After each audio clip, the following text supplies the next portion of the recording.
Hello and welcome to another caterer.com catch up, part of our recruiting and hospitality podcast. I'm Narayan, and I'm delighted to say with me today once more is founder and CEO of Only a Pavement Away, the hospitality charity. It's Greg Mangham. Greg, hello. Hi Lance, how are you? Not bad, thank you. You've been keeping well.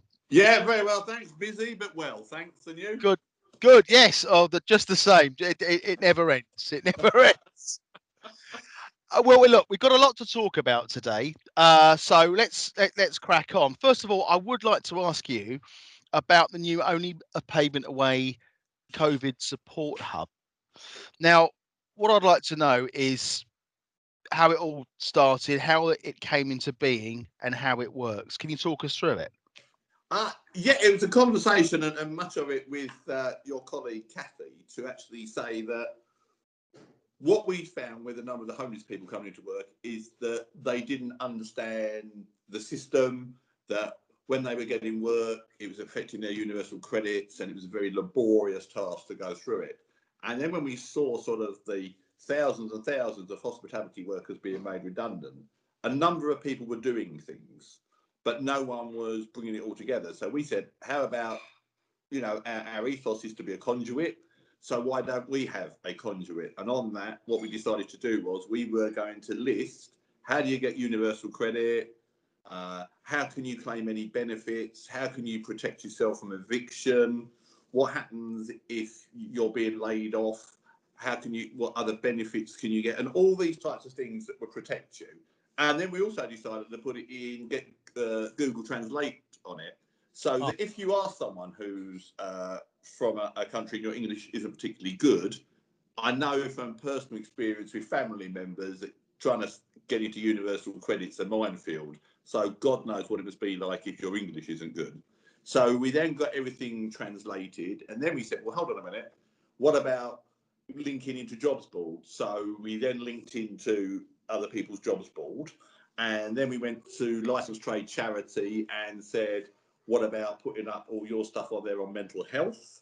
And then we looked at all the big suppliers outside of big industries and firms outside of hospitality, i.e. DPD, Amazon, Tesco's, Ocado. And we just went in and took all the links to their recruitment websites. So what we said on the COVID Resource Hub, you go in there and it's your one-stop shop. How do I claim my universal credits? How do I stop myself being evicted? I'm on my own in a flat. It's affecting my mental health. Where do I go to? How do I get in touch with Mind and people like that? And then instead of going on to 10 different sites and having to keep Google it when I might not have the battery or the capacity to do it, then, oh, hang on a minute, I've got all the links on one site. So he just kept on going to our site. And we said the other thing was, it took our two relationship managers, Amy and Dolores, and our web designer Nigel a week to put it together. And Nigel waived all the costs on it. So we just said, well, look, this is free of charge. And if you're making a group of people redundant, then include in the outplacement pack the COVID Resource Hub. It was our way of saying we're going to help the industry and making sure that our colleagues knew that if they went somewhere else to get a job, it says on the hub, this is until we get back on our feet. And when we get back on our feet, we're coming for you and we're going to bring you back. Fabulous, fabulous. How's it been working out so far since you launched? When did you launch? We launched 2 weeks ago, and it's getting an awful lot of traction, mainly through social media. I suppose if I am slightly taken back by it, the trade press haven't picked it up. They're aware of it. They've had a press release, but they don't seem to have picked it up and advertised it. But what I will say is that a number of the HR directors, a number of people in the industry, all our contacts in social media are plugging it and really pushing it. And we've had a number of major companies come to us and said, look, how do we include this? What's the fee for it? No, it's free of charge. Just go on our website and tell your people to press COVID Resource Hub, and it's there. So we've also had companies outside of hospitality say, look, if you've got our link to jobs there, that's fine. If we're going to do a big sort of splash, then we'll give you a call. We'll give you a call and we'll let you know, and then you can sort of advertise it to all your people. So and every day we do a reminder. Every day we send out the same social media message that the COVID Resource Hub is there. And I've had someone come back to me and say, this is great because I've got someone on the pot wash or a commis chef we've had to let go, and they're from a European country, but their English isn't sort of that brilliant. But they just press Google Translate and they get it, and they, right, okay, this is what I've got to do. Rather than soaking up your phone battery, sitting for 4 hours, how do I get universal credit? Oh, hello, yes, you're not entitled to it. Right, okay, well, my landlord says he's going to evict me. No, actually, in fact, you've got a link there that gives you all the legislation. So all we've done is bring it all together, and I have to say all credit to our two new relationship managers, Amy and Dolores, because they just picked and did it. Fantastic. It's great that you have good people that you can rely on, as well as to support the industry, obviously. Yeah, So yeah. it's that sounds brilliant, Greg. Really does. It's nearly. I can't believe it. It's nearly Christmas. I know, yeah.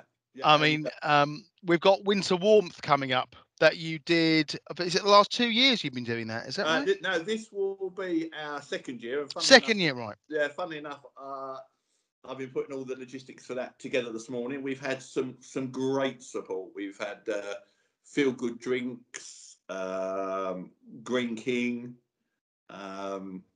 guy called Billy from one of the big hotel, Billy Gibbs from one of a director from the hotel company, did a triathlon. He nearly drowned in it, I think. But they've come together. We've got Coot who are making contact with us to fund enough backpacks and flasks so we can support Crisis at Christmas, because that will be different for them. But Yeah. we will be putting out about, well, we were going to put out 750 backpacks and flasks, and then whatever. So what's going to be given out this year then? Is it backpacks? They get the backpack and the flask the way they got last year, and that's what the industry have funded. And then what anybody donates on sleeping bags, good quality clothing. We've got some of the hotels coming forward and saying they've got toiletries. We've got Lisa, who owns it, Inspirational. She's collected about 4 bags of clothes already. We've got Pub Love. I think he's got 30 bomber jackets that he's managed to source. And the hotels also come and say, look, we get your toiletries. And we're talking to Vesti Foods at the moment, who do a lot of the dry foods for the military, both here and America. And he's got hundreds and hundreds of packs, and apparently there are samples arriving here tomorrow morning. So I can then pick which ones I think I like, which is that's on the street, isn't it? I can only eat something that Greg likes. Yeah, so that'll be there. That'll go in the backpacks. We've got 45 volunteers for London in 4 venues. And we were with a phenomenal guy on Monday, because we're doing a video as well that's all being done for us pro bono. And we met a guy called MDad that I know through Delau at Crisis. And MDad is a one-man walking charity machine. He is fantastic. and he took us to Whitechapel Mission. And Whitechapel Mission have gone from seeing 200 odd people a day to 600. So we've just ordered another 300 backpacks to go specifically to Whitechapel Mission. And if anybody out there and wants to chuck in another couple of grand, then we need, I think, about another £2,000-3,000, and we can put flasks into all of those as well. Fantastic. We're going to go into details of how people can get involved a little later on. Yeah. What locations are you doing this year? Where are you covering? We're doing London on the 11th, Brighton on the 12th, and Manchester on the 26th. Right. Okay. Brilliant. And if they don't let us into Manchester because we're coming up from London and they think we're sort of unclean and they don't want us, then we got someone up there. We've got the James from the Mojo Bar has just sort of taken it all over, and Rebecca Johnson from Craft Union is helping out as well. So if I personally can't get there, then we've got all the logistics in place that James and Rebecca would pick it up. And then what we're also doing is if the rust sleepers aren't out on the streets, we're identifying what hostels to take it to. Great. So it won't be just people walking about. But I think what it does is that, I was with the boys from Summertown Coffee House yesterday, and suddenly 11 o'clock, there were lots and lots of rust sleepers walking around Euston. And they suddenly appear when the hostels, kick them out, or they want to go and get a bit of fresh air. And it was quite sad to see. And with a large number of the new homeless being seen as ex-hospitality workers, then I think the hospitality trade has been fantastic, because, you know, I've gone out to people and sort of said, look, you know, you're looking down the barrel of a gun. You are about keeping your businesses going. Your cash, if you've got it, you want to pay your staff, and then suddenly turn around and say, no, look, there's £500, we'll pay for some backpacks, or yeah, we've got food and we'll donate that. You know, that was when we did sort of hospitality against action, hospitality against homelessness, for that 15 weeks from April. You know, we gave out £500,000 worth of food that was cooked off by a number of operators. Yummy Pub Company were doing 6,000 meals a day. You know, so we gave out, and thanks to Paul Paverley sourcing it all, we gave out £500,000 worth of food, and we didn't pay for any of that. All these people say, "Oh, you know, yeah, I've got a contract and I'm doing this," and no, we paid bugger all. Everything was donated. Everything was donated. Lovely, fantastic. Speaking of food, something that we at Caterer.com have been involved in is the 5-minute meals cookery brochure. There it is. It actually has just arrived from DPD via Amelia, who does it all. And Let's have a look inside. Oh, look, that's lovely. Tell us about that, because some people have seen some of the videos, but some people might not know. Tell us a bit about the background of the cookery brochure. The background was that at the beginning of COVID, then Tom Aikins, the celebrity chef, who's just got his 4 AA rosettes. Yeah, heard that this week. Fantastic. Yeah, we were with Tom the other day doing some filming. He just said he wanted a charity that did what it said on the tin, and he wanted something that had longevity. So he came in and said, "Look, I'll do this 5-minute feast. You cook them in 5 minutes, nominate 5 friends, and donate £5." Well, we ended up with 200 recipes on YouTube, and I just sort of said to Tom, "Well, wouldn't it be great if we took the 20th easiest recipes, put them into this brochure that we would then give to our members?" So we would say to our members, "You don't have to go and spend your money on takeaway. It's all in here." And then, of course, you always hit the stumbling block, don't you? It's going to cost you money. So I found this lady called Kathy Diable and said, "Look, I haven't scrounged off you for a while, but I need to scrounge off you again." And I think after a long debate of 30 seconds, Kathy said, "No, we'll sponsor the brochure." She's good. So the brochure's been put together. It's all ready to go. I've got them all sitting here now that we're going to send out to our members. And through this little interview, if there's what my dream would be is that if we could say to our members, to cook these recipes in this book, you need 150 or £100 worth of utensils.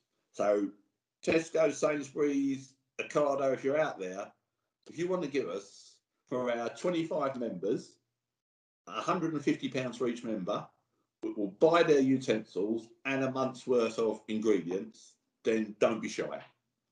And you can tell I've changed, Lance, aren't you? Because when we first talked, I wasn't used to asking for money, but now I've just become sort of like the biggest prostitute in the land. If I get an opportunity to ask for money, I go out and grab it, mate. I tell you. If you don't ask, if you don't ask, you don't get. You know. That's it. So, that's it. Brilliant. Yeah. We're very excited about it. So, the COVID hub. How do people find it? They go on to www.onlyapavementaway.co.uk, and on one of the headers it says COVID Resource Hub. And likewise for Winter Warmth. If you want to get involved in handing out backpacks and flasks and whatever else there it is. This is like a walking propaganda office. This, these got delivered as well. So, yeah, we've got the volunteers for London. We just need to make sure that people get those donations. And say for London, which takes place on the 11th, on the 10th, then people can drop their goods off at the Strand Palace Hotel between 12 and 4. I know it well. The Sheraton in Piccadilly between 12 and 4. And the Coot Lebanese Bakery, that's undergoing refurbishment, but they were great for us in Fill a Flask, down in Elizabeth Street near Victoria Coach Station. So the day before, Chelsea Barracks, is that where Chelsea? Yeah. So we take those donations, and then we're just looking for one other venue that there's that I'm talking to a company. It's a big company called Green King, and they've got about 6 volunteers. So I'm hoping they've got a pub around the Tower Hill area that they don't mind having a load of stuff delivered to. I'm sure they'll turn up trumps. Oh, they will do. They've got their volunteers. They've got their cash has gone in the bank to support it. Everything. Brilliant. So, what plans have you got brewing for 2021? Well, I think the main thing that we've been surprised about is that since the 1st of September, we've actually put another 7 people into work, and all in hospitality. Brilliant. But what we've said for all the homeless charities is because Crisis came in and funded another relationship manager for us, so we've got 2 now. And the key thing was to take those 2 relationship managers on that we wanted to guarantee to the people we employed that they don't have to worry until the 30th of October 2022. We've got their salaries till then. And so in 2021, I'll be going out and getting more money to keep them to 2023. But so we've got those on board. And what we also said to the homeless charities is, that if there's a lot of hospitality workers and we find out that someone's looking for 100 odd people, and I know that Amy and Dolores, our relationship managers, are contacting a couple of companies today and saying, we've got people. Now, if those people are taken on, then they struggle with their rent, we will make them members and we will look to support them. And we will look to give them help. And then for 2021, it's taking more people on board. We've got our conference coming up. We've got Cook and Dine in January where Tom Aikins is the chef. But at Christmas, we're going to do the Only a Pavement Away SOS campaign. And the SOS campaign will be Serve Our Soup. And it's based on the fact of, as in SOS, save our souls. There's going to be a lot of people on the streets. There's going to be a lot of hospitality workers who are going to need help. And what the people always want in the winter that can go in our flasks is soup. So 2 of our advisors, Karen Wallin and Sarah Swayland, have put this pack together. Tom has agreed that he would sort of front it up and do a bit on it. And then we will produce another one of these brochures that we can send out to people and say, these are the soups. Why don't you use these soups? And to get those out, and it will be another brochure. And people will say, but you're there to get people into jobs. But what this does is it says to people like hospitality against homelessness. No matter what happens in hospitality, we will stand with the homeless, the ex-offenders, and those who are coming out the military who are vulnerable, that now we would have given jobs to. But we're not going to walk away. We're not just there to use them. We're going to stand shoulder to shoulder with them. And anything we can do to help, and anything that lets them know that Only a Pavement Away is the charity for the employment of vulnerable people into hospitality. But in times like this, you can either sit back on your ass and think, woe is me, or you can get out there and think, actually, I can put the fire on. I've got central heating, but what about those poor buggers that haven't, So, and that's where we were coming from, really. Yeah, brilliant. As always, you're very busy, and I'm wishing you all the best with everything that you've got coming up. Of it as well. So I'm looking forward to that. And as always, Greg, it's an absolute pleasure talking to you.